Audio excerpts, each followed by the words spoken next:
What's up, guys? Anders here, and we just hit 61 through questing. Took us a little bit over 4 days of playtime overall since we started the game, and it was pretty easy. This is our gear right now. We are 177, 183, and 229 in terms of AP and DP. Our inventory is a bit of a mess right now, but we'll get that sorted soon enough. But yeah, we hit 61. What does that mean? Why is that important? Well, as a new player, hitting 61, especially this way, is going to be a huge boost for you, because when you go to the challenge tab, you'll be able to now see this item right here. Level 61 God of War. Thought this was the end of it. Not yet. This ring is a 14 AP ring that you get for hitting level 61. This is once per account, so you can't just level another character to 61 and get another one. That's not how it works, but it's the first time you hit 61 with a character, you get this. The same can be said for level 62 and level 63 and 64. Let's see if it's on here. Here we go. So at 62, you get an earring. That's equivalent to a Tri-Tungard earring, which goes for close to 2 bill if you were to just outright buy it. Or I guess the more budget option would be a Tet witch earring, which would be around 1.5 bill. And of course, level 63, which is a lot harder than 62. You would get a tri-belt equivalent, 14 AP. This is not as good as maybe getting the earrings at level 62, since level 63 is a lot harder to achieve. And by the time you do get level 63, you'll probably have a much better belt than the one you get. And let's not even talk about level 64 getting this necklace. By the time you get there, yeah, this necklace is nothing basically. But again, the big ones are the ring for level 61 and the earrings for level 62. Now that we also have the ring, we are now able to craft another Kaposha ring. So if we have the necessary accessories, or the necessary Jonas fragments, it says here on the description as well, like 325 Jonas fragments, Zarka auras, and Oil of Fortitude to manufacture it. Manufacturing, if you don't know, is just processing here. So you have the items you need here. You put that into the processing window, and then press start to craft the item. Not very hard to do. 325 Jonas right now, depending on your current market values, will depend. How do you get Jonas fragments? What are they? I wish I had one to show you, but basically you take yellow accessories from Valencia or different regions, and they can be melted into Jonas fragments. You'll get from 5 to 6 normally in certain, depending on the accessory, and just basically melt the accessories until you have enough to craft a Kaposha. You can also grind it in Valencia to get Jonas fragments as drops from monsters as well, but it's not as quick, I guess is a word would say, to do that method. You'd maybe get 1 or 2 an hour compared to 5 or 6 and just melting one that's been priced at 5 mil, for example. 325 Jonas fragments right now would be around 300 mil worth of accessories right now, which is not bad at all, considering that what we're getting is this item right here. If we go to accessories, we go to ring, where it's a Ring of Crescent Guardian. This is the equivalent. So a Ring of Crescent Guardian is the same as the Kaposha ring we just received for hitting level 61. So crafting another Kaposha ring for 300 mil is a lot better than buying a Ring of Crescent Guardian for almost 1 billion silver. So you can see the power of leveling in this game to help you just get those gear gains for relatively cheap. Look at the gear we have right now. It's nothing really that special, but it's pretty good for just playing a few days. 4 days? We're now, with that ring, would go up 7 AP to hit 190 AP. And then, of course, we'll have to start pushing some gains. We do have a dandy box, so we could enhance the dandy, or we could just sell it to try and get a dandy ourselves. It really is up to you what approach you want to take. For example, there are many different ways you can progress your gear in this game. You can take it easy, patiently. A lot of people AFK, fish until they have enough money, and then they buy their items. A lot of people just life skill, make money, and then they buy their items. A lot of people enhance. So say we have this try weapon right here, and we know getting into Tet will give us an 8 AP increase. So what we can do is try to go for Tet if we have the fail stacks. I made a Tet video, or enhancing to Tet video, a while back. It's still pretty relevant, and it kind of shows you the good and the bad, basically. In my history of playing this game, I've had pretty below average luck when it comes to enhancing. So for the most part, I'm a player that likes to just outright buy their items, but I do know that some items, for example, weapons and armor, it's not as bad to enhance it yourself and maybe struggle through that, because while you enhance it, even if you have a hard time enhancing it to say Tet level, you are not losing the item. However, if you enhance accessories and you fail those accessories, you lose that item, and that really hurts, and that puts you back, way back. That's why buying accessories is a lot better than enhancing it yourself. However, there is a lot of people who think, or rightly so, that if you enhance and you have the right fail stacks and you enhance accessories for money, that's a good way to get gear, and that's been done, and that is being done by a lot of people, and that is a very popular method right now of making money and enhancing and progressing your gear. However, as a new player, you have to really think about and weigh your options. I'm not going to tell you to just buy everything or just enhance. You always need someone out there to be enhancing for you to just buy that item, right? So it's going to be up to you. If you don't like to gamble IRL, maybe just buy everything and don't worry, don't stress out too much about it. In terms of gear, even this amount of gear is good enough to grind in a lot of spots. So we'll go over that really quickly before I go over how we got to this point. But we're in Shira Ruins right now doing some side quests, and this has recommended AP 140. I'd say maybe 160 to clear out the mobs fairly decently. 180 is pretty good here. That's a good place for XP, not so great for money. It's getting a revamp soon. I don't know if that's been live yet or not, but we also have Fattest Habitat here. This is a very easy zone for you to grind.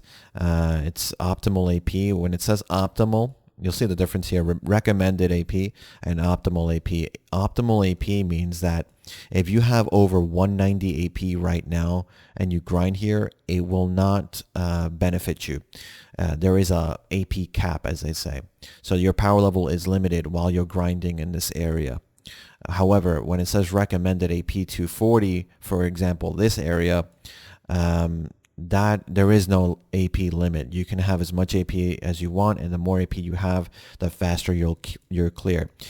Something to note about these recommended APs, though, however, is that it says 240, but this is 240 with Kudum. So you want 240 with Kudum, or for example, in Shira Ruins, I believe it was 120, right? 140 with Kudum.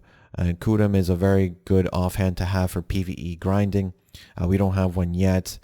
We don't really need it. But again, if you're at 140 but you're not with a Kudum, you're probably going to struggle. If you're 140, however, with a Kudum, you should be fine, because the extra damage that the Kudum gives you will be fine. And just so we kind of are all on the same page, I'm not sure if I went over what Kudum is.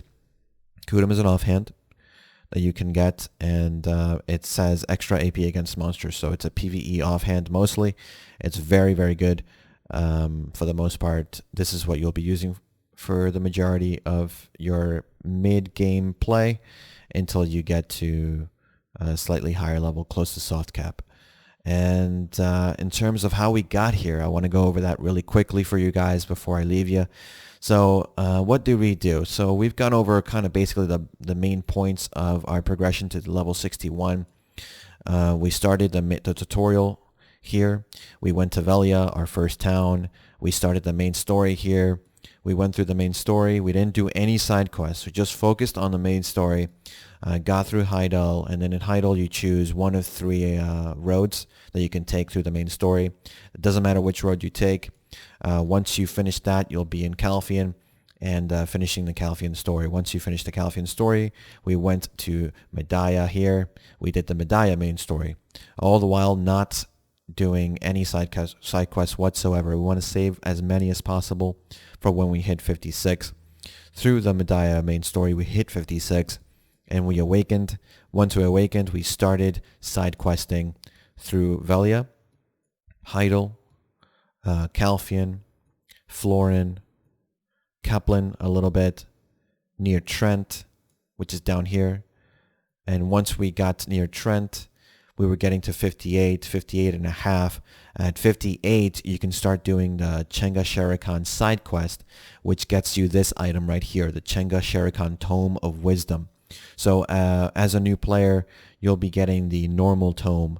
This is that gives you the Prognil Silver Bar Gain plus 20%. What this does is just it upgrades it to include combat grade XP obtained through quest reward plus 30%. So you get 30% more XP through side quests. And just so you know what side quests you need to do, you basically are looking for all the side quests that have this little icon, Combat XP. If you just have the Combat XP quest type selected and none other selected, it will be a lot easier for you to find the Combat XP quests solely. However, if you have all of these, you'll see every single quest available and probably have a hard time finding only the combat ones. So I do recommend just choosing combat only and just progress through that way. Once we had the Chenga Sherikan Tome and we hit 59, you would have to then move to Camasilvia, because after you hit 59 side questing, every quest that you get will no longer give you 1%. Instead, you're getting maybe 0.2%. So it's a lot less. You can still do some if you want, because it's still not that bad, but you want to just start doing Camasilvia. Now, when it comes to Camasilvia, it's a very strange region, mainly because as a new player, once you get to Camasilvia Part 1, you may have experienced Valencia Part 1, which I do recommend you do before you start this. Valencia Part 1 is the best main quest available for you just because of the resources it gives you.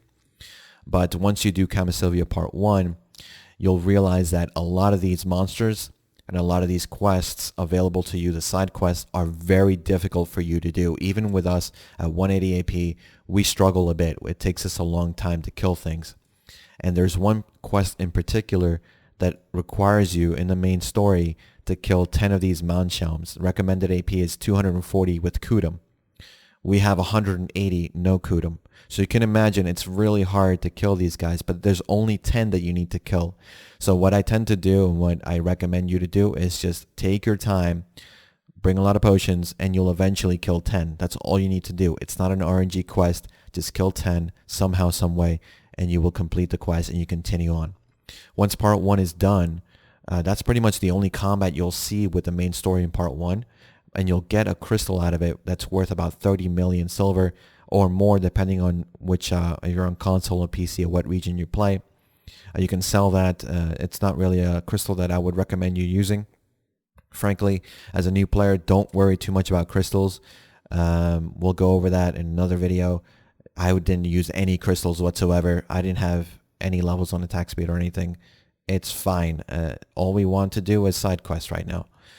And once you get to the main story of Camasilvia Part 2, everything gets a lot easier. This whole region is a lot easier to do. There is one really difficult part, I would say, close to the same as this one, whereas you have to kill one of these Centaurus Rhoneros, and they hit hard. So you want to bring a lot of potions, but this one is an RNG drop. You only have to kill one. Hopefully, it took me 3 kills to get it, But again, it's not so bad. You can do it if you take your time. Again, just one time, and once you get the job, you can continue on. Everything else is very, very easy. You get a lot of money. You get some resources as well. And after that is all done, you will probably be 60. I think I hit 60 by the end of all the side quests I did around here because I left a lot undone here. And once you finish part 2, you get a lot more quests unlocked that you can do in Cambisylvia. But we can move on to Dregan, which is the next section. And in Dregan, you'll probably hit 61 with all the side quests and following the main story. And that's where we basically got to. The Shira Ruins, we were doing one of the side quests. Yeah, we hit 61 fairly easily. We didn't have to grind a single hour at all. If you don't count, I guess, some of the quests are like kill 300 of these guys, for example. But it's not really grinding for an hour. It's not too bad. And yeah, that's pretty much it. Level 61. Once you hit this level, you can kind of get you've basically gotten a glimpse of what the game is like. It's grindy. You can see what you want to do moving forward. Just to give an idea, I haven't used any cash shop items or anything like that to progress to this point. So, you don't necessarily need that. It's not really going to do much for you. Even at this AP level, I mean, buying more pets is not going to do much for you. But I'll go over like the cash shop and what benefits it can give you in a separate video, because there is a Black Friday sale, and I'm going to just go over every single category. But if I went over it right now, it would be way too long of a video. So we're just going to kind of leave it there. Feeling pretty good. I mean, I hit 61 pretty fast. It's definitely, I had a suspicion that as a new player, you get so many benefits, honestly, and the quest revamps have been so good to you.